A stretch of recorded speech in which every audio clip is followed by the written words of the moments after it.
উনি একটু থামলেন। ওনার চোখে অভি শিকশিক করছে। উনি ঠোঁট কামড়ে ধরে অন্যদিকে তাকালেন। আমার বুকের ভিতর জ্বর হয়ে যাচ্ছে। মনের মাঝে একটাই প্রশ্ন জাগছে, উনি কি এখনও অরি আপুকে নিজের জীবনে ফিরে পেতে চান? বুকটা কেঁপে উঠল। উনি জিহ্বা দিয়ে ঠোঁট ভিজিয়ে নিয়ে আবার বলতে শুরু করলেন। এভাবে কোচিং শেষ হলো। বিভিন্ন মেডিকেলে ভর্তি পরীক্ষা দিই। ভর্তি পরীক্ষার রেজাল্টের জন্য যখন অপেক্ষা করতে থাকি, তৃষ্ণার্ত চোখ দুটো নিয়ে যখন মুড়িয়ে হয়ে বসেছিলাম এক্সামের ফলাফল জানার জন্য, ঠিক তখনই খবর পাই অরির বিয়ে ঠিক হয়েছে। আমাকে খবরটা দিয়েছিল অরির এক বান্ধবী। খবরটা বিশ্বাস না করলেও মনের মাঝে একটা ভয় কাজ করছিল। নিজেকে বারবার সান্ত্বনা দিচ্ছিলাম এটা বলে যে অরির বান্ধবী আমাদের সম্পর্ক মেনে নিতে পারেনি, আমাদের দুজনকে আলাদা করতে চায়, কারণ অরির বান্ধবী আমাকে পছন্দ করত। নিজেকে যতই সান্ত্বনা দেয়, অবাধ্য প্রেমিক মন কিছু আর মানতে চায়। প্রেমিকাকে হারানোর ভয়ে প্রতিটা প্রেমিকের বুক কাঁপে। নিজেকে সামলাতে ব্যর্থ হয়ে আমি অরিকে ফোন দিই। অরি অকপটে সব স্বীকার করে নেয় যে ওর বিয়ে ঠিক হয়ে গেছে। এটা শোনার পর নিজেকে কেমন কেমন পাগল পাগল লাগছিল। আমি ওর সাথে একবার দেখা করতে চাই। ও রাজিও হয়ে যায়। আমি উন্মাদের মতো ছুটে যাই। আব্বু পিছন থেকে বারবার ডেকে বলে আমার ঢাকা মেডিকেলে চান্স হয়েছে, কিন্তু আমি তা কর্ণগোচর না করেই ছুটে যাই। হরিকে আমি অনেক বুঝাই, ও বুঝতে নারাজ ছিল। ওর লাস্ট কথাগুলো এমন ছিল, আবেগ দিয়ে জীবন চলে না, শুধু ভালোবাসা থাকলে জীবনের সুখী হওয়া যায় না। ভালোবাসা দুয়ে তো আর আমি পানি খাবো না। ভালোবাসার মানুষের সাথে কুড়ে গড়ার শান্তি, এসব জাস্ট লোক দেখানো কথা। আমি আবেগে ভেসে যাওয়ার মতো মেয়ে না। তুমি কবে না কবে ডক্টর হবে, সেই আশায় তো আমি পথ চেয়ে বসে থাকতে পারবো না। আদৌ তুমি ডক্টর হবে কি না তারও কোনো নিশ্চয়তা নেই। যদিও ডক্টর হও, আমি যাকে বিয়ে করছি তার সমকক্ষ কোনো দিন হতে পারবে না। ও বিরাট বড় বিজনেসম্যান। বিয়ের পর আমাকে নিয়ে কানাডা চলে যাবে। আমি এই আরামায়েশের জীবন ছেড়ে তোমার সাথে টিপিক্যাল বাঙালি বউদের মতো সংসার করতে পারবো না। যদি বলো তোমার কাছে ক্ষমা চাওয়ার কথা, সরি টু সে, সেটা আমি কোনো দিনও চাইব না। কেউ একজন বলেছিল, যদি ভালো থাকতে চাও তাহলে স্বার্থপর হয়ে যাও। ভালো থাকার জন্য একটু স্বার্থপর হওয়াই যায়, কি বলো? অ্যাকচুয়ালি আমি তোমার টাইপ না। পারলে নিজের টাইপ কাউকেই খুঁজে নিও। আসি, ভালো থেকো। ওর কথা শুনে আমি বাকরুদ্ধ হয়ে গিয়েছিলাম। নির্বিকার তাকিয়েছিলাম ওর যাওয়ার দিকে। আস্তে আস্তে ও আমার দৃষ্টির অগোচরে চলে যায়, কিন্তু আমি ওকে কিছু বলতে পারিনি। এই অরি আমার সেই চেনা অরি ছিল না, সম্পূর্ণ অচেনা অরি ছিল। ওর বিয়ের দিনও আমি ওদের বাড়ি গিয়েছিলাম, কিন্তু অরির বাবা আমাকে অরির সাথে দেখা করতে দেয়নি। আঙ্কেল আমাদের সম্পর্কের কথা জানতেন। উনি আমাকে কথাও দিয়েছিলেন অরির সাথে আমার বিয়ে দিবেন। অরির বাবাও হয়তো অরির মতো স্বার্থপর ছিল, তাই তো বড় লোক মেয়ের জামাই পেয়ে আমাকে দেওয়া কথা ভুলে গিয়েছিলেন। আমি আঙ্কেলকে অনেক অনুরোধ করি। আমার কাকুতি মিনতি ওনার কর্ণগোচর হয়নি। উনি আমাকে অপমান করে বাড়ি থেকে বের করে দিয়েছিলেন। আমি একটাবার ওর সাথে দেখা করতে চেয়েছিলাম, অনেক কাকুতি মিনতি করেছিলাম, শুধু পায়ে পড়ার বাকি ছিল। আমার চোখের সামনে দিয়ে ওর দিবসে অন্য একটা ছেলের হাত ধরে চলে যায়। এরপর থেকে আমি প্রচণ্ড ডিপ্রেসড হয়ে পড়ি, নিজেকে ঘরবন্দি করে ফেলি। আগের আমিটা পুরো চেঞ্জ হয়ে এই আমিটাই পরিণত হই। প্রাণবন্ত ছেলেটা হুট করেই চুপ হয়ে গেল। চরম ডিপ্রেশনে ভুগছিলাম। ঠিক তখনই আমার বন্ধুর মতো আমার পাশে দাঁড়িয়েছিল আমার মা। আম্মুর একটা কথা আমার আজও মনে পড়ে। আম্মু বলেছিল, তুমি প্রতিষ্ঠিত হও, মানুষের মতো মানুষ হও। যখন তোমাকে সবাই এক নামে চিনবে, তখন অরির মতো হাজারটা মেয়ে সহ তার বাপ তোমার পিছনে লাইন লাগিয়ে দাঁড়িয়ে থাকবে। কথাটা অনেকেই নেগেটিভ মাইন্ডে নিবে, ভাববে মেয়েদের এখানে তুচ্ছ তাচ্ছিল্য করা হচ্ছে। তা কিন্তু মোটেও না, মেয়েদের ক্ষেত্রেও সেম। একটা মেয়ে যখন প্রতিষ্ঠিত হয়, তখন ছেলেরা তো সেই মেয়েকে বিয়ে করতেই চায়। তার সাথে ছেলের বাবা মা ওই মেয়েটার পিছনে পড়ে নিজের ছেলের সাথে বিয়ে দিতে চায়। আম্মুর কথার মর্ম সেদিন বোঝার ক্ষমতা আমার ছিল না, কিন্তু আমি আজ বুঝি। আপনি এই কথাগুলো আমাকে আগে কেন বলেননি? তোমাকে হারানোর ভয়ে হতো যদি এসব শুনে তুমি আমাকে ছেড়ে চলে যাও। আপনি তো অরু আপুকে অনেক ভালোবাসতেন। আজ যদি অরু আপু ফিরে আসে, নিশ্চয়ই আপনি নিজের জীবন থেকে আমাকে ছুঁড়ে ফেলে দিবেন। আমার কথা শুনে উনি আলতো হাসলেন, তবে কিছু বললেন না। ঠোঁট চেপে ধরে বাইরের দিকে অনিমেষ তাকিয়ে রইলেন। অতঃপর আমার দিকে তাকালেন, মৃদু কণ্ঠে বলে উঠলেন, সেটা কখনোই সম্ভব না। অরি আর কখনোই ফিরে আসবে না। আজ থেকে 2 বছর আগে অরি মারা গেছে বললে ভুল হবে। ওকে খুন করা হয়েছিল। খুনটা তার হাজবেন্ডই করেছিল। কানাডা গিয়ে অরির হাজবেন্ডের থেকেও বড় বিজনেসম্যানের সাথে অরির পরিচয় হয়। অরি জড়িয়ে যায় পরকীয়া নামক অবৈধ রিলেশনে।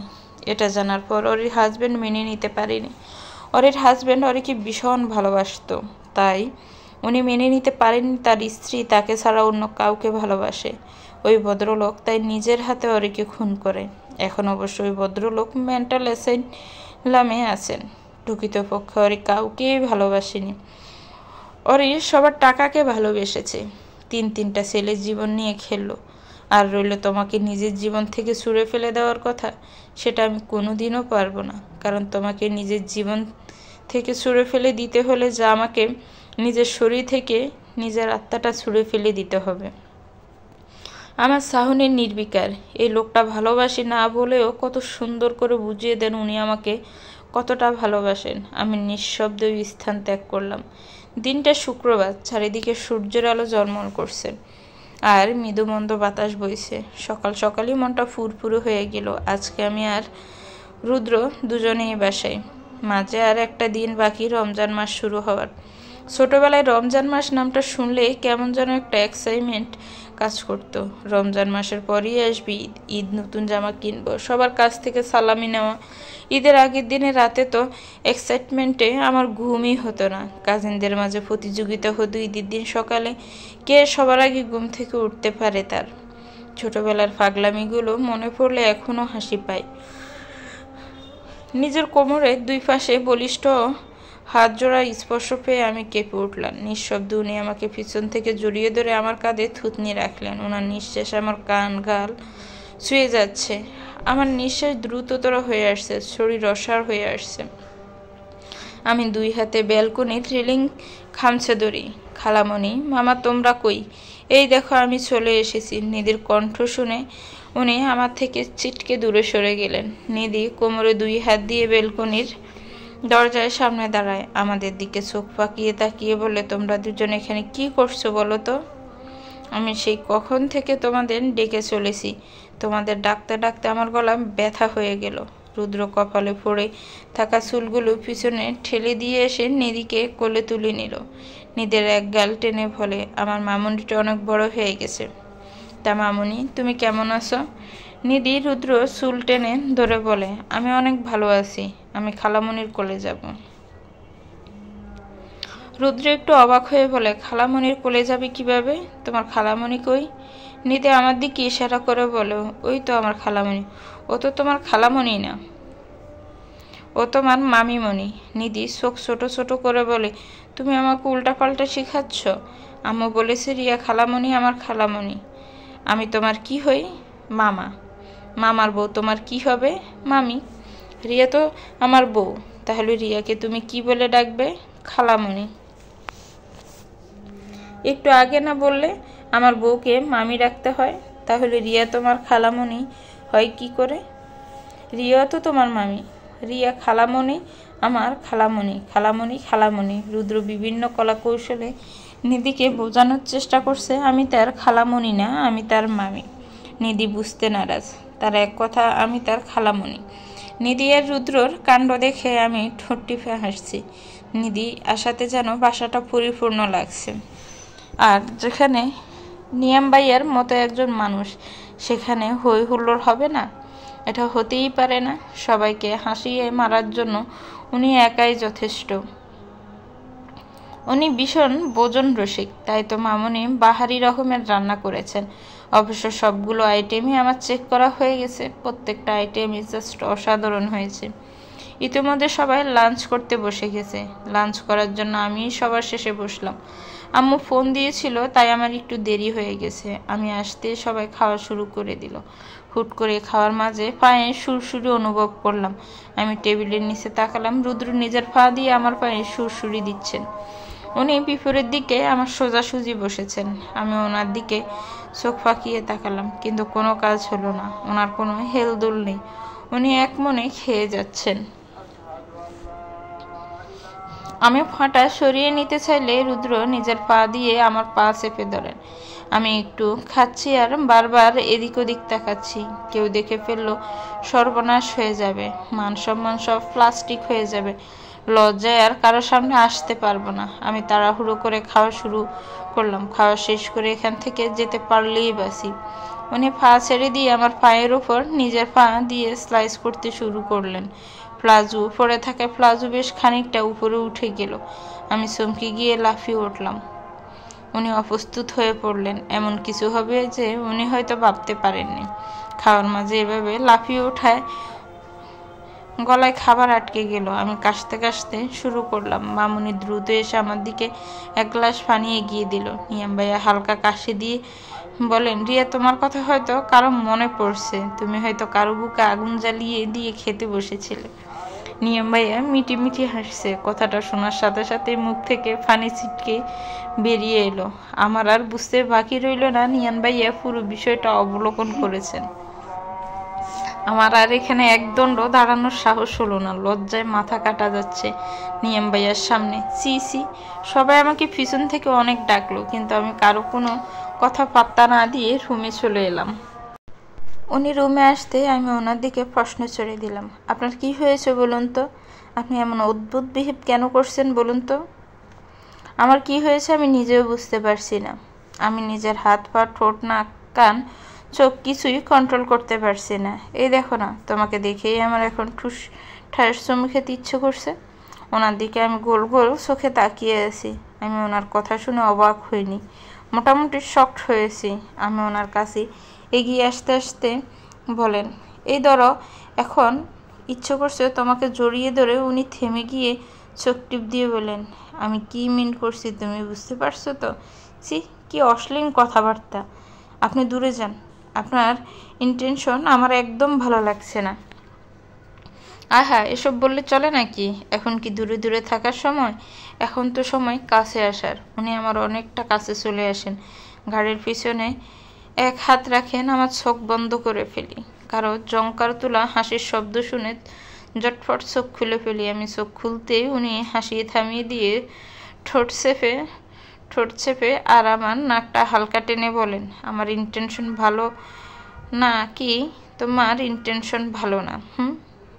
বাচ্চা মানুষ, বাচ্চার মতোই থাকবা, এত বেশি ভাবতে যেও না। উনি পকেটে হাত গুজে রুম থেকে বের হয়ে গেলেন। আমি আহাম্মকের মতো ওনার যাওয়ার দিকে তাকিয়ে আছি। এতক্ষণ কি হয়েছে কিছুই আমার বোধগম্য হয়নি। উনি কি আমাকে বোকা বানালেন? ছি, আমি এসব কি ভাবছিলাম। ড্রয়িং রুমে আড্ডা বসেছে। আড্ডা দিচ্ছি আমি, রুদ্র, নিয়াম ভাইয়া আর রিদি আপু। নিধি ঘুমিয়ে পড়েছে। আড্ডার মাঝে নিয়াম ভাইয়া একগাল হেসে বলেন, শালাবাবু, বেডরুম নামক একটা জায়গা আছে রোমান্স করার জন্য।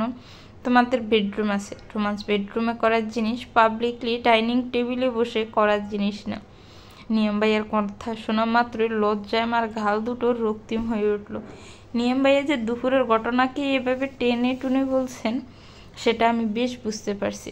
রুদ্র একটা ঘা জ্বালানো হাসি দিয়ে নির্লজ্জর মতো বলে ওঠে, আমি জানি রোমান্স বেডরুমে করার জিনিস।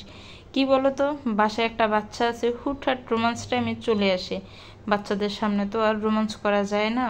রুদ্রকে বলতে না দিয়ে নিয়াম ভাইয়া বলে ওঠে, আমার দুঃখের কথা তোমাকে আর কি বলবো। মেয়ে হয়েছে না যেন আমার রোমান্সের শত্রু হয়েছে। ওই বিচ্ছু মেয়ের জন্য আমি আমার বউয়ের হাতটা পর্যন্ত ধরতে পারি না। নিয়াম ভাইয়া, রিদি আপু নিয়াম ভাইয়ের দিকে চোখ রাঙিয়ে বলে, তুমি মুখে লাগাম দিবে? ছোট ভাই বোনদের সামনে কী সব কথাবার্তা বলছো? ছোট ভাই বোনদেরকেই তো সব মনের দুঃখ শেয়ার করতে হয়। আমার মনে এত দুঃখ আর আমি ওদের বলবো না?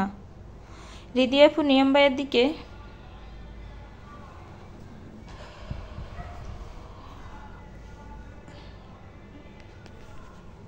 হুট করে রুদ্র বলে ওঠে, আপু তুমি কিন্তু কাজটা মোটেও ঠিক করো নাই। দিদি আপু ব্রু কুচকে বলে, আমি আবার কি করলাম? তুমি নিধিকে কেন বলছো রিয়াকে খালামণি ডাকতে?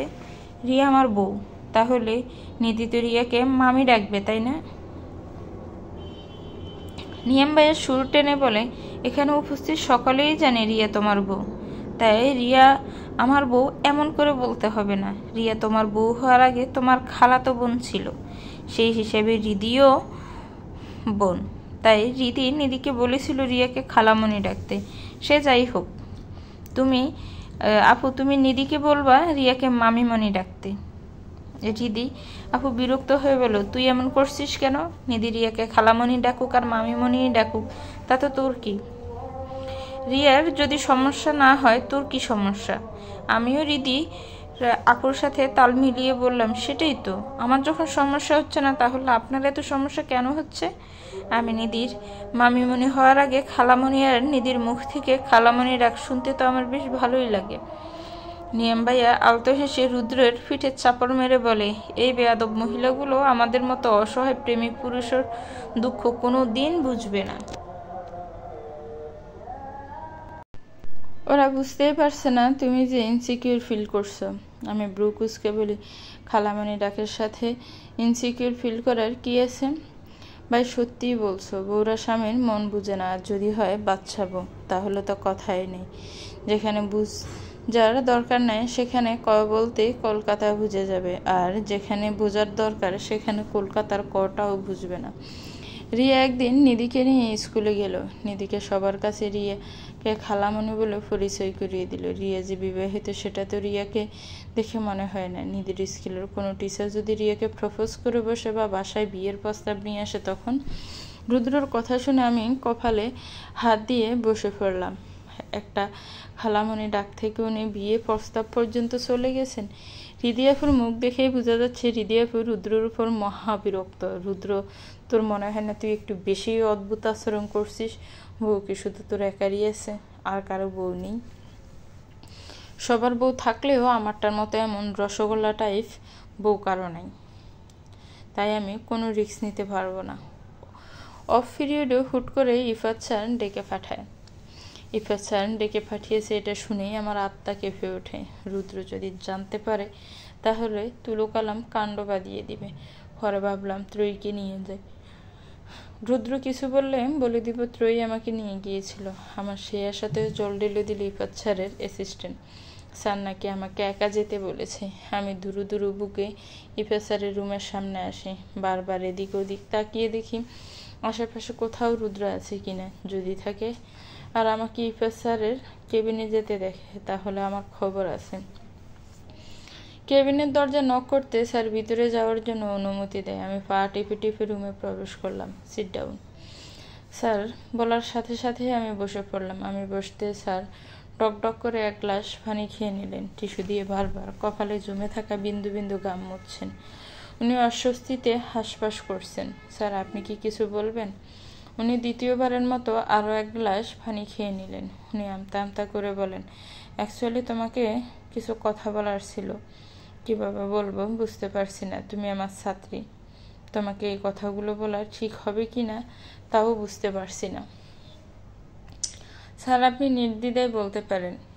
উনি কিছু বলবেন না, কিন্তু বেশ কয়েক গ্লাস পানি খেয়ে নিলেন। রুম জুড়ে পায়চারি করছেন। ওনার কর্মকাণ্ডে আমি অল্প বিস্তর বিরক্ত হলাম। এটা কোন ধরনের বিহেভিয়ার বুঝতে পারছি না। রুমে ডেকে এনে বসিয়ে রাখলেন। আমার সামনেই একের পর এক গ্লাস পানি খেয়ে নিলেন। এখন আমাকে বসিয়ে রেখে রুমময় দৌড়াদৌড়ি করছেন। বিরক্ত হলেও নিজের বিরক্তিটা প্রকাশ করতে পারছি না। ইফাত স্যার হালকা কাশি দিয়ে আমার দৃষ্টি আকর্ষণ করে আবার আমতা আমতা শুরু করলেন। এদিকে আমি অধীর আগ্রহে স্যারের মুখপানে তাকিয়ে আছি। অ্যাকচুয়ালি আমি ত্রয়ীকে পছন্দ করি বললে ভুল হবে। আমি ত্রয়ীকে ভালোবাসি। কথাটা আমার কানের কাছে বজ্রপাতের ন্যায় বাজলো। ওনার কথাটা শোনা মাত্রই আমি চমকে উঠলাম।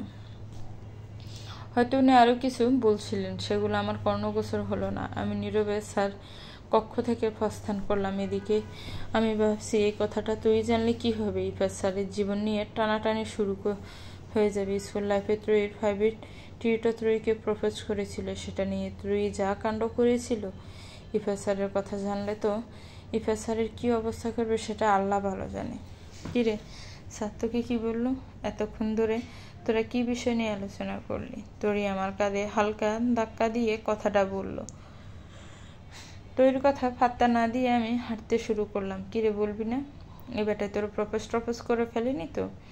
আমার কি মনে হয় জানিস, এই বেয়াদব ডক্টর তোকে পছন্দ করে। যদি তোকে প্রপোজ করে তাহলে তুই ঠাস ঠাস করে 2টা থাপ্পড় মারবি, তুই না পারলে আমাকে বলবি। তো এর কথাগুলো শুনে আমি আরও থেমে গেলাম। রোহিত আর জানে না তার বেয়াদব ডক্টর আমাকে না, তাকে পছন্দ করে, তাকে প্রপোজ করার প্রিপারেশন নিচ্ছে। বাসায় আসতে আমার পুরো গোষ্ঠীকে ড্রয়িং রুমে বসে থাকতে দেখে আমি চমকে উঠলাম। চমকি সাইডে রেখে সবার সাথে কুশল বিনিময় করলাম। তোমরা সবাই হুট করে একসাথে আমার শ্বশুরবাড়িতে হামলা করেছো, কাহিনী কি? ভাইয়া একটু ভাব নিয়ে বলে, কাহিনী কিছুই না, তোর বিয়ে ঠিক হয়েছে, তাই এই খানদানি ফকিরের দল খেতে আসছে। এর মাঝে আমার বিয়ে পাগল কাজিন বলে ওঠে, আজকে অপমান করছো? কিছু বলবো না, বিশেষ ছাড় দিলাম। চেকা না খেয়েও চেকা খাওয়ার ফিলিংস হচ্ছে। আমাদের একবারই বিয়ে হয় না, সেখানে রিয়া আমাদের ছোট বোন হয়ে দুইবার বিয়ে করে ফেলবে। সবার কথা শুনে আমার মাথায় আকাশ ভেঙে পড়লো। সবাই এসব কি বলছে? আমার আবার বিয়ে মানে? তোমরা এসব কি বলছো? আমার আবার বিয়ে এসবের মানে কি? মামনি এসে বলে, রিয়া তুই কলেজ থেকে এসেছিস, রুমে যা, একটু ফ্রেশ হয়ে অল্প কিছু খেয়ে নে, এদের কথায় পাত্তা দিস না, বিয়ে হবে না তোর আর, রুদ্রের রিসেপশন হবে। মানে কি এসবের? বিয়ের এতদিন পর রিসেপশন? তোমার ছেলের মাথা খারাপ হয়ে গেছে নাকি? আমি কিছু জানি না বাবা, তোদের ব্যাপার তোরাই বুঝে নে। সারাদিন উনি বাসায় ফিরলেন না। রাতের দিকে বাসায় ফিরলেন, তখন আমি বিছানায় বসে পড়ছিলাম। উনি নিঃশব্দে রুমে প্রবেশ করলেন। উনি আমাকে কিছু বললেন না। উনি অ্যাপ্রনটা সোফার উপর রাখলেন, ড্রেসিং টেবিলের সামনে গিয়ে ঘড়িটা খুলে রাখলেন, সোফায় বসে পায়ের মোজাগুলো খুললেন। আমি নীরবে ওনার প্রতিটি পদক্ষেপ পর্যবেক্ষণ করলাম, কিন্তু ওনাকে কিছু বললাম না। উনি কাভার থেকে টি শার্ট আর ট্রাউজার নিয়ে ওয়াশরুমে চলে গেলেন। মিনিট 5 পরেই উনি ওয়াশরুম থেকে বেরিয়ে এলেন। উনি ওয়াশরুম থেকে বের হতেই ওনার ফোনটা ভেজে উঠল। উনি টাওয়ালটা গলায় ঝুলিয়ে ফোনটা হাতে তুলে নিলেন। ড্রেসিং টেবিলের সামনে দাঁড়িয়ে হাত দিয়ে চুল ঠিক করতে করতে ফোনে কথা বলছেন। আমি আস্তে করে বিছানা থেকে নেমে নিঃশব্দে ওনার ঠিক পিছনে গিয়ে দাঁড়ালাম। উনি ফোনে কথা বলা শেষ করে পিছনে ঘুরতে চমকে উঠলেন। উনি হাতের ফোনটা পকেটে পুরে আমার দিকে তাকিয়ে ভ্রু নাচিয়ে বলেন, কি? এই প্রশ্নটা তো আমার করা উচিত। এসবের মানে কি? এখন রিসেপশন? আপনার মাথা কি খারাপ হয়ে গেছে? আমার মাথা একদম ঠিক আছে। আমাদের বিয়ে কোনো অনুষ্ঠান হয়নি, ঘরোয়াভাবে আমাদের বিয়ে হয়েছিল। এই রিসেপশন পার্টির মাধ্যমে আমি সবাইকে আমাদের বিয়ের ব্যাপারটা জানাবো। সবাই জানবে আমি আর তুমি হাজব্যান্ড ওয়াইফ। এটা হয় না। কেন হয় না? কলেজে সবাই জানে আমি অবিবাহিত, এখন জানবে তুমি বিবাহিত। সবাই ভাববে আমি মিথ্যাবাদী। ভাববে না। আমরা আমাদের ব্যক্তিগত কারণে আমাদের বিয়ের ব্যাপারটা সবার আড়ালে রেখেছি। কেন রেখেছি এটা নিশ্চয়ই কেউ জানতে চাইবে না। এটা সম্পূর্ণই আমাদের পার্সোনাল ম্যাটার। কিন্তু হুশ, আর কোনো কথা নেই। হুট করে ব্যালকনি দিয়ে দমকা হাওয়া আসতে লাগলো। বাইরে প্রচণ্ড বাতাস বইছে, ঝড় আসার পূর্বের লক্ষণ। উনি দ্রুত গেলেন ব্যালকনির দরজা লাগানোর জন্য। উনি ব্যালকনির দরজাটা লাগিয়ে আমার দিকে এগিয়ে আসতে নিলে কারেন্ট চলে গেল। রুম জুড়ে গুটগুটে অন্ধকার, কেউ কাউকে দেখতে পাচ্ছি না। বাতাসে জানালার পর্দাগুলো উড়ছে। উনি ওনার ফোন বের করে ফ্ল্যাশ অন করলেন। উনি জানালাগুলো বন্ধ করে দিলেন। আজকে দুপুরে জেনারেটর নষ্ট হয়ে গেছে। উনি জানালাগুলো বন্ধ করে দিয়ে আমার দিকে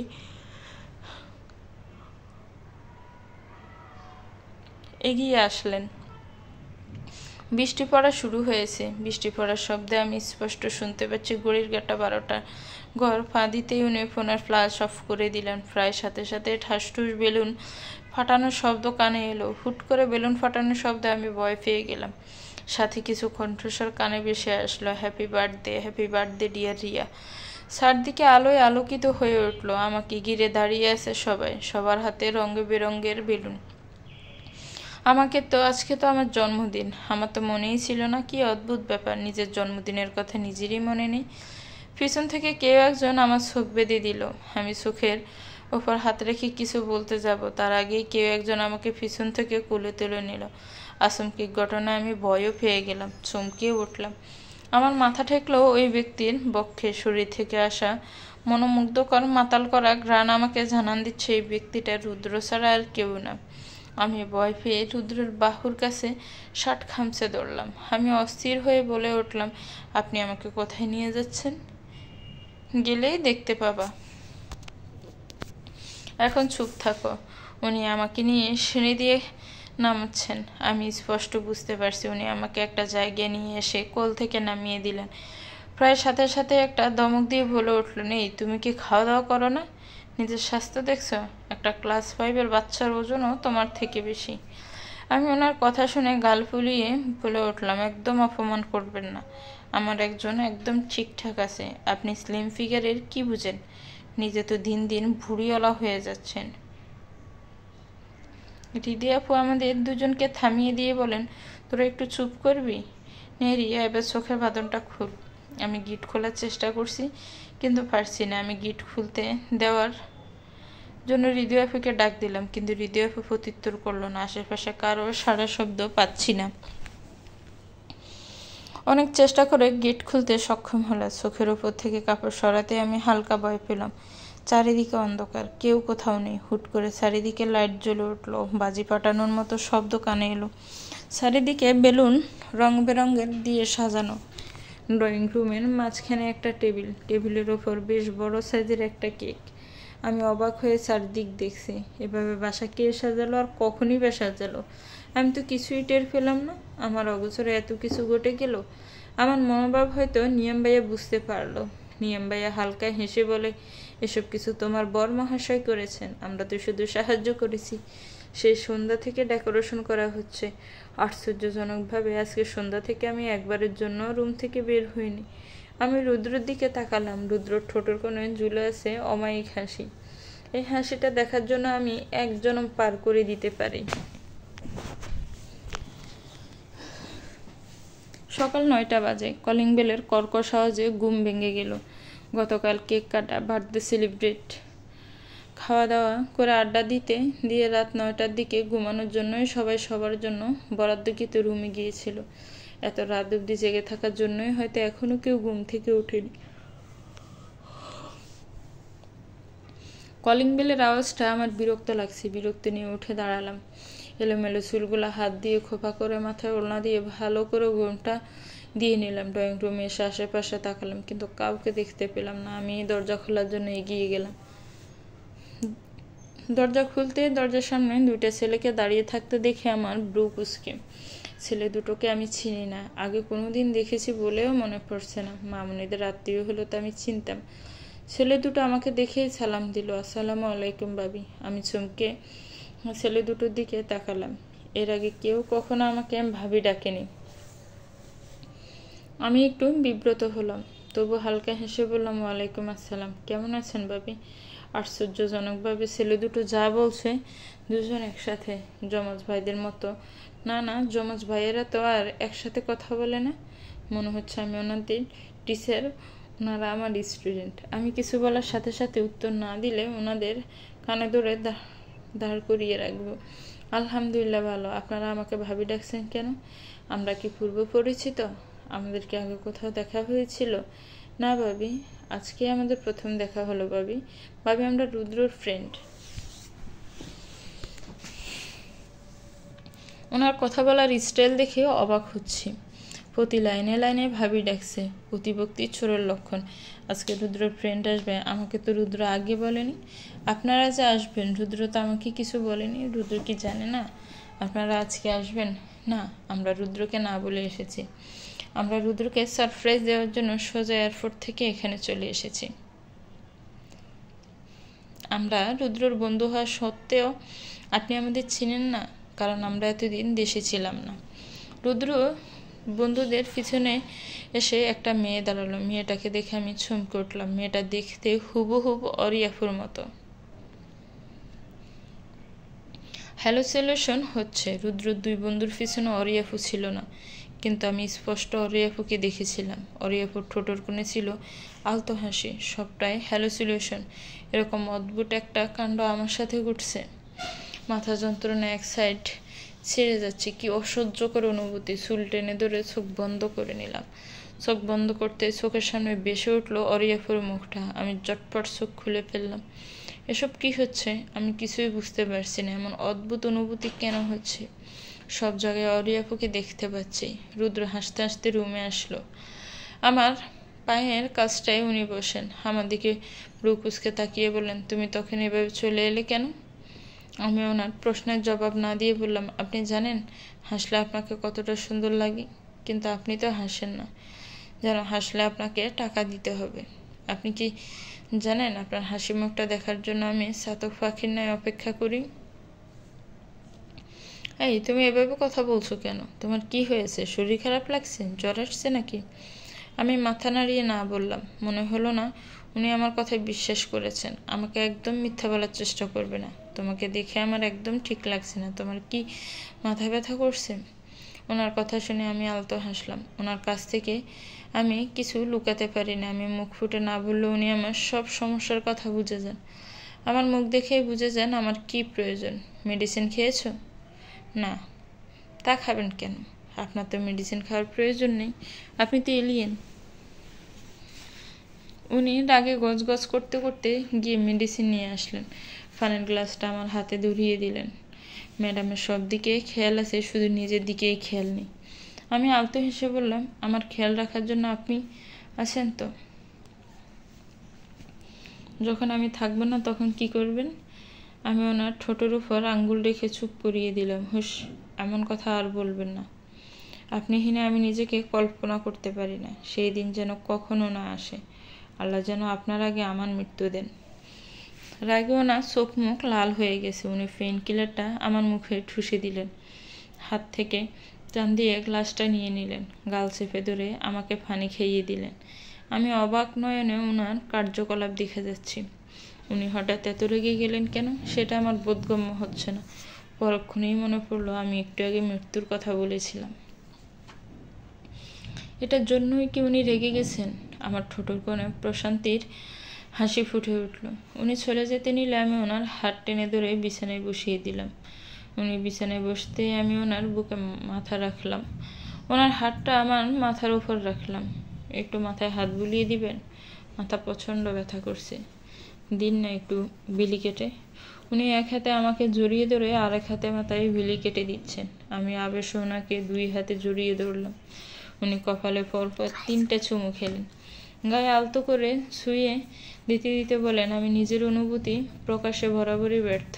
নিজের অনুভূতিগুলো আমি কখনোই বুঝিয়ে অন্য কারো সামনে প্রকাশ করতে পারি না। তাই কেউ আমার অনুভূতি বুঝতেও পারে না। তুমিও আমার অনুভূতি বুঝতে ব্যর্থ। তোমার মুখ থেকে মৃত্যুর কথা শুনলে আমার বক্ষস্থলে চিনচিন ব্যথা হয়। মনে অদ্ভুত ভয়ের অনুভূতি হয়। আমি তোমাকে হারাতে পারবো না। তোমার থেকে একটুখানি দূরত্ব যে আমার সহ্য হয় না। ওনার কথাগুলো শুনে আমার বুকের ভিতরে মোচড় দিয়ে ওঠে। আমি কি সত্যি ওনার অনুভূতি বুঝতে ব্যর্থ? ওনাকে বুঝতে দিলাম না যে আমি সজাগ। এসব ভাবতে ভাবতে একসময় ওনার বুকে মাথা রেখে ঘুমিয়ে গেলাম। ঘুম থেকে উঠে আর ওনাকে পেলাম না। এলোমেলো চুলগুলো খোপা করতে করতে ওয়াশরুমে ঢুকে গেলাম। হাত মুখ ধুয়ে ওয়াশরুম থেকে বের হয়ে এলাম। রিসেপশন উপলক্ষে আমাদের এবং রুদ্রর অনেক রিলেটিভস বাসায় এসেছে, তাই নিজেকে একটু ঠিকঠাক করে রুম থেকে বের হলাম। রুম থেকে বের হয়ে ড্রয়িং রুমে আসতে কেউ একজন ফটাফট মুখে মিষ্টি ঢুকিয়ে দিল। মুখের মিষ্টি ঢুকে গেলে চোখ তুলে তাকাতে না তাকাতে আরেকটা মিষ্টি ঢুকিয়ে দিল আমার সামনে থাকা ব্যক্তিটা। আমার সামনে থাকা হাসি মুখে দাঁড়িয়ে আছে ইলান ভাইয়া। আমাকে ওনার দিকে চোখ বড় বড় করে তাকাতেই বলে উঠলেন, নিজের বিয়ের মিষ্টি খাও। তুমি বিয়ের কনে, তুমি মিষ্টি মুখ না করলে তো মিষ্টি মুখের অনুষ্ঠানটাই ইনকমপ্লিট থেকে যাবে। ইলান ভাইয়ের কথা শুনে আমার গলায় মিষ্টি আটকে গেল। আমি কাশতে কাশতে শুরু করলাম। ইলান ভাইয়ার আম্মু আমার দিকে দ্রুত এক গ্লাস পানি বাড়িয়ে দিলেন। পানি নিয়ে উনি আমার ফিটে হাত বুলিয়ে দিতে লাগলেন। আমার কাশি থামতে আন্টি ইলান ভাইয়ার কান টেনে ধরেন, তোর বাদরের মতো স্বভাব কোনো দিন যাবে না। না, এভাবে কেউ মিষ্টি খাওয়ায়? হুটহাট এভাবে কাউকে খাওয়াতে নেই, জানিস না? উফ আম্মু ছাড়ে তো। রিয়া তো অবাক হয়ে গিয়েছিল, তাই গলায় মিষ্টি আটকে গিয়েছিল। এখন তো রিয়ার অবাক হওয়ার দিন। রিয়া মিনিটে মিনিটে চটকা খাবে। রুনা আপু সোফা বসেছিলেন। উনি চিৎকার দিয়ে বলে উঠলেন, আম্মু জোরে টেনে ধরো কান, পারলে কান টেনে ছিঁড়ে ফেলো। এই গরিলাটা খাবার নিয়ে আমার উপর কি অত্যাচারটাই না করে। পড়ার টেবিলে বসে কলম ঘুরেছি আর ভাবছি, অ্যাট লাস্ট নিজের মনস্থির করে ফেললাম, এখন থেকে আমিও ওনার ছোট ছোট ইচ্ছেগুলো পূরণ করার চেষ্টা করব। ওনার ভালো লাগা খারাপ লাগা সব অনুভূতি বোঝার চেষ্টা করব। ওনার ডায়েরি ছিঁড়ে এক অংশ পাতায় পড়েছিলাম, ওনার প্রিয় সেই লাল পাড়ের সাদা শাড়ি পরে এসে ওনার সামনে দাঁড়াবে, হাতে থাকবে এক মুঠো লাল রঙের কাছের ছুরি।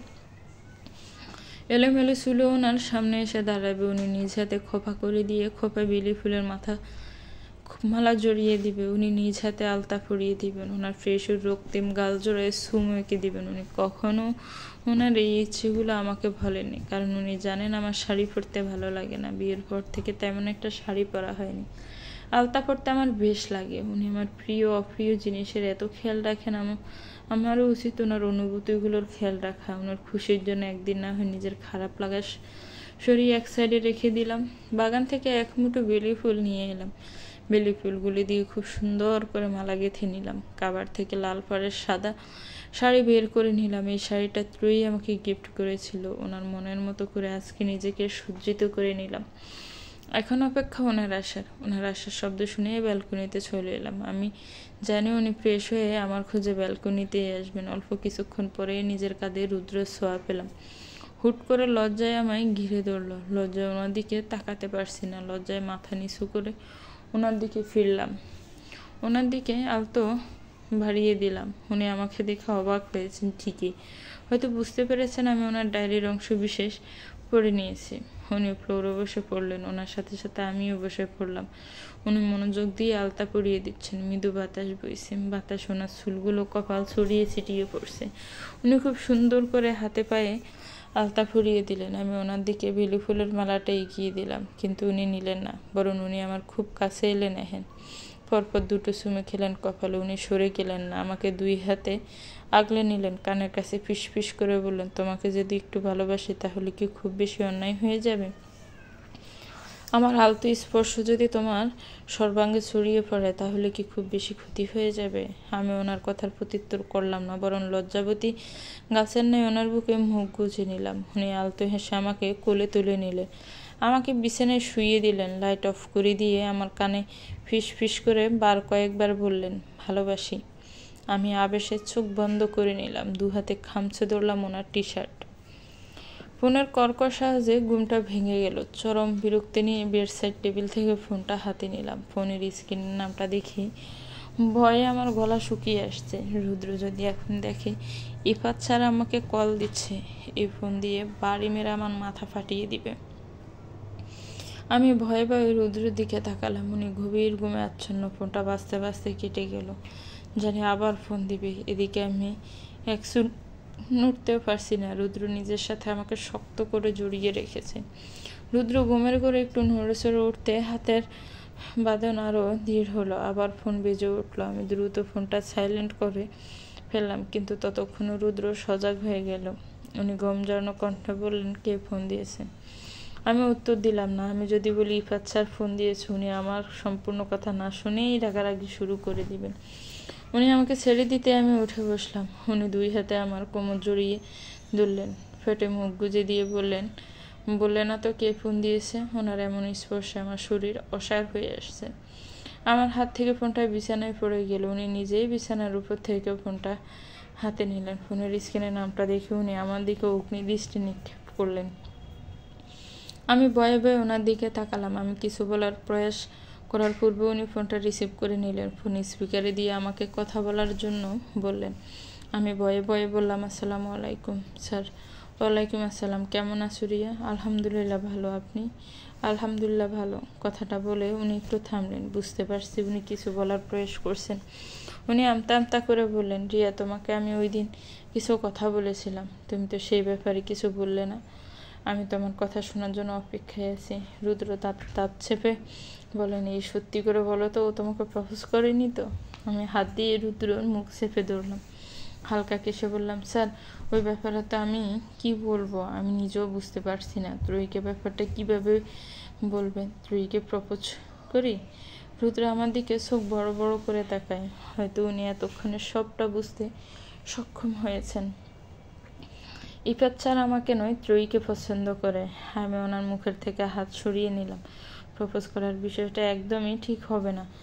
যদি তুই পুরো বিষয়টা ভালোভাবে না নেয়, আমি তুইকে যতটুকু চিনি তুই বিষয়টা এত ইজিলি নিবে না, পরিস্থিতি হিতে বিপরীত হবে। দেখা যাবে তুই রেগে গিয়ে আপনাকে দু চার কথা শুনিয়ে দিবে। তুই শিক্ষকদের ভীষণ সম্মান করে, তুই হয়তো একটু ফাজিল, কিন্তু এই বিষয় নিয়ে অনেক পসেসিভ।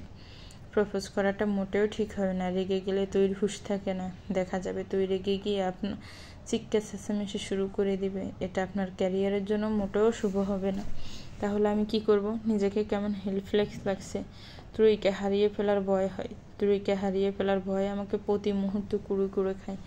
ওকে কোনো ছেলের সাথে কথা বলতে দেখলেও ভয়ে আমার বুক কাঁপে। মনে হয় এই বুঝি আমি ত্রয়ীকে হারিয়ে ফেলছি। আমি কতটা মানসিক যন্ত্রণায় ভুগছি সেটা আমি তোমাকে ভুলে বোঝাতে পারবো না। ত্রয়ীকে প্রথম দিন দেখে আমি ভালোবেসে ফেলি, যাকে বলা লাভ এট ফার্স্ট সাইট। তাই তো তোমাদের কাছাকাছি থাকতে চাইতাম। এতগুলো দিন নিজের মনের কথা নিজের মাঝেই চেপে রেখেছিলাম, কিন্তু পরে ভেবে দেখলাম নিজের মনের কথা নিজের মনে চেপে রাখলে হয়তো আমি ত্রয়ীকে হারিয়ে ফেলব। তাই তো হেল্পলেস হয়ে তোমার কাছে সাহায্য চাইছি। প্রথমে অনেক দ্বিধাগ্রস্ত ছিলাম নিজের ছাত্রীর কাছ থেকে হেল্প নিব বলে। ত্রয়ীর যদি আমার প্রফেশন নিয়ে প্রবলেম থাকে তাহলে আমি চাকরি ছেড়ে দিব। চাকরি ছেড়ে দেওয়া তো কোনো কিছুর সমাধান হতে পারে না। আপনি যদি কারোর জন্য নিজেকে পরিবর্তন করেন তাহলে তো সে আপনাকে নয়, আপনার পরিবর্তনটাকে ভালোবাসবে। ত্রয়ীকে অন্যভাবে বোঝাতে হবে। কি করব আমি? ত্রয়ীকে না পেলে আমি পাগল হয়ে যাব। ইফা স্যারের কথা শুনে আমার ভীষণ হাসি পাচ্ছে, কিন্তু এখন হাসা যাবে না। সিরিয়াস টাইপ কথাবার্তা চলছে। আমি নিজের হাসি চেপে রেখে বললাম, স্যার আপনি একটাই কাজ করতে পারেন। আপনি ত্রয়ীকে ঠিক বিয়ে করে ফেলুন, ওর বাসায় বিয়ের প্রস্তাব পাঠান। এছাড়া আর কোনো উপায় নেই। ত্রয়ী রাজি না হলে ওর বাবা মা তো আমার কাছে বিয়ে দিবে না। হয়তো দিবে না, কিন্তু বুঝাবে তো। কারণ নিজের মেয়ের জন্য এমন সুপাত্র হাতের কাছে পেয়ে কেউ নিশ্চয়ই হাতছাড়া করতে চাইবে না। ত্রয়ী নিজের বাবা মার কথা শুনে যদি কনভিন্স হয়ে যায়, আচ্ছা তাহলে আমি আজকেই ত্রয়ীদের বাসায় বিয়ের প্রস্তাব পাঠাচ্ছি। এখন তাহলে রাখি। তোমাকে এ সময় বিরক্ত করার জন্য দুঃখিত। না না স্যার, সমস্যা নেই। আচ্ছা তাহলে রাখি স্যার। আসসালামু আলাইকুম স্যার। ওয়ালাইকুম আসসালাম। রুদ্র ভেড়ে হেলান দিয়ে বসতে বসতে বললেন, ডাক্তার রিফাত তো নিজের ছাত্রীর প্রেমে মজনু হয়ে গেছে, কিন্তু লাইলি তো মজনুর মনের দুঃখ বুঝে না। আমি ওনার দিকে ঠোঁট বাঁকিয়ে তাকালাম। উনি চোখ দিয়ে আমার ঠোঁটের দিকে ইশারা করে বললেন, সুইট টেস্ট। রুমের দিকে আসতে নিলেই রুদ্র আর ইলান ভাইয়ার কিছু কথা আমার কর্ণগোচর হলো। কিরে রুদ্র, তুই বিড়াল টিড়াল পোষা শুরু করেছিস নাকি? আমি তো জানতাম তুই বিড়াল পছন্দ করিস না, কিন্তু তোর হাতে বুকে বিড়ালের খামচির মতো দাগ, কি ব্যাপার? ইলান ভাইয়ার কথা শুনে আমার কাশি উঠে গেল। আমি নিজের মুখ চেপে ধরলাম। রুদ্র ইলান ভাইয়ার দিকে চোখ রাঙিয়ে তাকালো। থাপ্পড় খাবি হারামি। বাবা, আমার রুদ্রবাবু ব্লাশ করছে। লজ্জায় গাল দুটো লাল টমেটো হয়ে গেছে। মামা, তোমার বউ এখানে থাকলে নিশ্চয়ই এটা বলতো। আপনি এত লজ্জা পাচ্ছেন কেন? লজ্জায় আপনার গাল দুটো টমেটোর মতো লাল হয়ে গেছে। ইচ্ছে করছে কামড়ে কামড়ে খেয়ে ফেলি।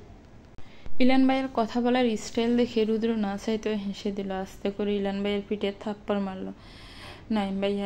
এনাম ভাইয়াকে আসতে দেখে আমি দরজার কাছ থেকে একটু সরে দাঁড়ালাম। রুমে ঢুকে নাইম ভাইয়া বলল, আমাদের বাদ দিয়ে কি এত কথা হচ্ছে? ইলান ভাইয়া রুদ্রের দিকে তাকিয়ে চোখ টিপ দিয়ে বলল, রুদ্রর বাসন নিয়ে কথা হচ্ছে। এনাম ভাইয়া চোখ টিপ দিয়ে বলেন, ইলান, তোর মনে আছে তোর বাসর রাতে আমরা কি করেছিলাম? তা আবার মনে থাকবে না? আমার স্মরণীয় বরণীয় দিনটা আমার আলা বলা ভোগ উল্টাপাল্টা বুঝিয়ে নষ্ট করে দিয়েছিলি।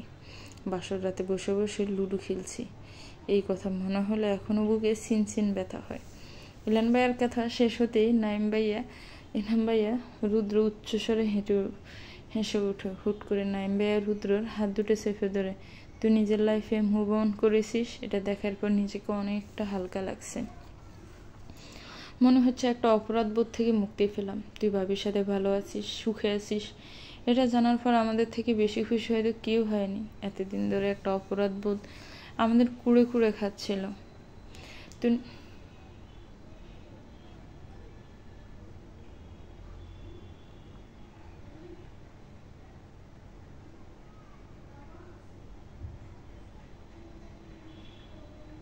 তুই তুই তো প্রথমে ওর সাথে রিলেশনে যেতে চাসনি, আমাদের জন্যই রাজি হয়েছিলি।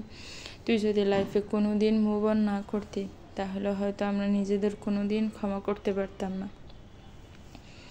রুদ্র হাত দিয়ে নাইম ভাইয়াকে থামিয়ে দিল। চুপ কর, এসব পুরনো কথা না টানাই ভালো।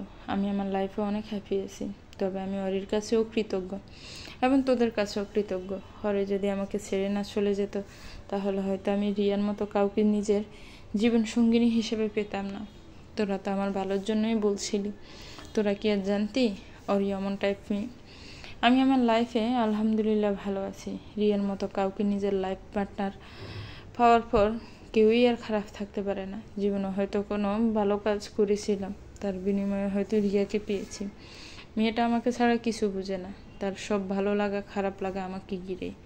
ইলান ভাইয়া একটু আগ্রহী হয়ে বলেন, তোকে আমি প্রশ্নটা আগেও জিজ্ঞেস করেছিলাম, আজকে আবার জিজ্ঞেস করছি, তুই কি রিয়াকে ভালোবাসিস?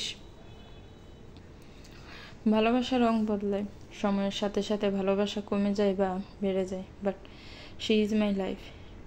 এই যে বুকের ফাঁসটা দেখতে পাচ্ছিস, এখানে সবটা জুড়েই ওর বসবাস। রিয়া আমার অস্তিত্বের সাথে মিশে গেছে। ওকে ছাড়া আমার পক্ষে বাঁচা সম্ভব না। জানিস, ওর চোখের এক ফোঁটা অশ্রু আমি সহ্য করতে পারি না। ওর অশ্রুতে টুইটুম্বর চোখ দুটো দেখলে বুকের বাপাশে চিনচিন ব্যথা হয়। ওর চোখ থেকে এক ফোঁটা অশ্রু গড়িয়ে দেখলে, আমার গড়িয়ে পড়তে দেখলে নিজেকে শেষ করে দিতে ইচ্ছে করে। এনাম ভাইয়া আলতো হেসে বলেন, ইলান আমাদের বন্ধু ভাবির প্রেমে মজনু হয়ে গেছে। এই যুগের মজনু ডাক্তার আরাফাত আইমান রুদ্র। এই শহরের প্রতিটি বিলবোর্ডে আমি লিখে দিব, এই যুগের মজনু ডাক্তার আরাফাত আইমান রুদ্র। শুধু রিয়া আমি আমার ওখানে দাঁড়ালাম না, দ্রুত পায়ে চালিয়ে ড্রয়িং রুমে এলাম। সোফায় এসে বসতে না বসতেই আমার ফোনটা বেজে উঠলো। ফোনটা আর কেউই নয়, ত্রয়ী করেছে। আমি ফোনটা রিসিভ করতে ফ্যাস ফ্যাস করে কান্নার শব্দ আমার কর্ণগোচর হলো। আমি অস্থির হয়ে বলে উঠলাম, এই ত্রয়ী, কী হয়েছে? তুই কাঁদছিস কেন? বল আমাকে। ওই রিয়া, কি? আজকে আমাকে পাত্রপক্ষ দেখতে আসছে। আমি এখন কিছুতেই বিয়ে করব না। গাদা মেয়ে, দেখতে আসলেই কি বিয়ে হয়ে যাবে? ওরা তো জাস্ট তোকে দেখতে আসছে। পছন্দের একটা ব্যাপার স্যাপার আছে না? তোকে ওদের পছন্দ হলে পরে তো বিয়ের কথা। তোদেরও তো পাত্র পছন্দ হতে হবে। আমি এত কিছু বুঝি না। পাত্রপক্ষ আমাকে দেখলে আসলে আমি সুইসাইড করব। কথাটা বলেই ত্রয়ী কল কেটে দিল। আমি ত্রয়ীকে ফোন দেওয়ার চেষ্টা করলাম, কিন্তু বারবার ফোন বন্ধ দেখাচ্ছে। এখন আমার টেনশন হচ্ছে। ত্রয়ী যা জেদি মেয়ে, জেদের বসে কিছু করে না বসে। আন্টি ফোন দিচ্ছে। আমি ফোনটা রিসিভ করলাম। আসসালামু আলাইকুম আন্টি। ওয়ালাইকুম আসসালাম মামুনি, কেমন আছো তুমি? এই তো আলহামদুলিল্লাহ ভালো। আন্টি আপনি কেমন আছেন? আছি একরকম মা। এই পাগল মেয়েকে নিয়ে আর ভালো থাকা যায়? মেয়েটা আমার একটা কথাও শুনে না।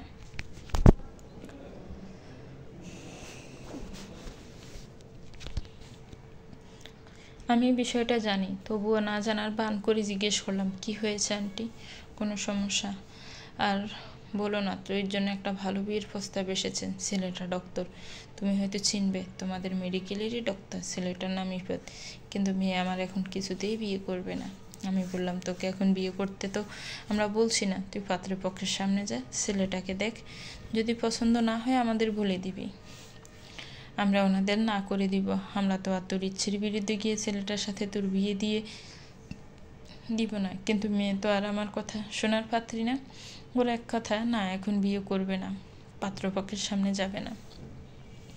রুমের দরজা বন্ধ করে বসে আছে। তুমি একটু এসে ত্রয়ীকে বুঝাও। জানি এখন তোমার বিয়ে হয়ে গেছে, এভাবে হুটহাট শ্বশুরবাড়ি থেকে আসা যায় না, কিন্তু আমি নিরুপায় হয়ে তোমাকে ফোন করছি। ও যদি এখন বিয়ে করতে না চায়, তাহলে আমরাও বিয়ে দিব না। কিন্তু পাত্রপক্ষের সামনে না গেলে আমাদের মান সম্মান থাকবে না। আমি হাসি মুখে বললাম, আন্টি এটা আমার শ্বশুর বাড়ি না, আমার খালামণির বাড়ি। যখন তখন যেখানে খুশি সেখানে যেতে পারি। আচ্ছা তাহলে তুমি আসো। জি আন্টি আমি আসছি।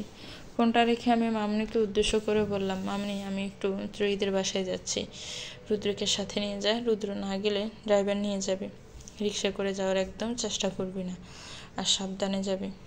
আচ্ছা। আমি দ্রুত রুমে চলে আসলাম। এনাম ভাইয়া, ইলান ভাইয়া, নাইম ভাইয়া আর রুদ্র আড্ডা দিচ্ছে। আমি সেদিকে পাত্তা না দিয়ে কাবার থেকে জামা কাপড় বের করতে ব্যস্ত হয়ে গেলাম। ড্রেস নিয়ে পিছনে ফিরতে রুদ্রকে দৃষ্টিগোচর হলো। রুদ্র আমার দিকে এগিয়ে আসতে আসতে বলেন, তুমি কি কোথাও বের হচ্ছ?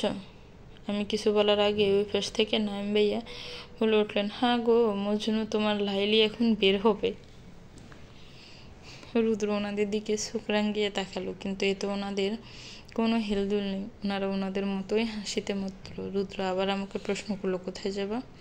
ত্রয়ীদের বাসায়। ইফাত স্যার বিয়ের প্রস্তাব পাঠাইছে ত্রয়ীদের বাসায়। ত্রয়ী রেগে গিয়ে রুমের দরজা বন্ধ করে বসে আছে। চলো আমি যাই। আপনি কোথায় যাবেন? কেন, তোমার সাথে ত্রয়ীদের বাসায়? আপনি গেলে ব্যাপারটা কেমন দেখাবে না?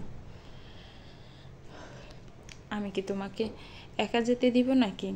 তোমাকে আমি একদম একা ছাড়বো না। ত্রয়ীদের বাসায় না যাই, তোমার ত্রয়ীদের বাসা পর্যন্ত ড্রপ করে দিয়ে আসি, চলো। ওহো, বউয়ের প্রতি কত প্রেম! তিনজন একসাথে সুর মিলিয়ে বলে উঠলো। আমি লজ্জা পেয়ে ওয়াশরুমে ঢুকে গেলাম। উনি শেষ পর্যন্ত আমার সাথেই আসলেন। একদিনে আমি ওনার মুখের দিকে তাকিয়ে আছি। ভাবতে অবাক লাগে, এই সুদর্শন পুরুষটা শুধুই আমার। এই মায়াময় মুখশ্রী দেখার অধিকার শুধু আমার আছে, আর কারণে। হুট করে গাড়ি থেমে যাওয়া আমার ভাবনাচ্ছেদ হলো। আমি প্রশ্নসূচক দৃষ্টিতে ওনার দিকে তাকাই। উনি কিছু না বলে আমার দিকে এগিয়ে আসলেন। মাথা থেকে ওড়নাটা সরিয়ে খোপা করা চুলগুলো একটানে খুলে ফেললেন। আমি ফেল দৃষ্টিতে ওনার দিকে তাকিয়ে আছি। ওনার কোনো কর্মকাণ্ডই আমার বোধগম্য হচ্ছে না। এতদিন ধরে দুজন একসাথে থাকি, কিন্তু এতদিনই ওনার এই সৌন্দর্যময় চুলের হদিস পাইনি। গতকাল রাতে যদি না দেখতাম, তাহলে তো জানতেই পারতাম না আমার প্রিয়সের চুল এত সুন্দর। ওনার হাতের বেলি ফুলের মালাটা আমার চুলে জড়িয়ে দিলেন। ভালোবাসাময় কণ্ঠে বলে উঠলেন, আমার লোকেশ্বরী কন্যা। তো ভিউয়ার্স, গল্পটার এই পর্ব কেমন হয়েছে একটু কমেন্টস করে জানাবেন। গল্পটা ভালো লাগলে একটি লাইক করবেন, গল্পটাকে শেয়ার করবেন। গল্পটার আর এক পর্ব বাকি আছে, আশা করি খুব শীঘ্রই দিয়ে দিবেন। আশা করছি আপনাদের গল্পটা ভালো লাগবেন। ভালো থাকবেন, সুস্থ থাকবেন, আমার চ্যানেলের সাথেই থাকবেন। ধন্যবাদ। আল্লাহ হাফেজ। আসসালামু আলাইকুম।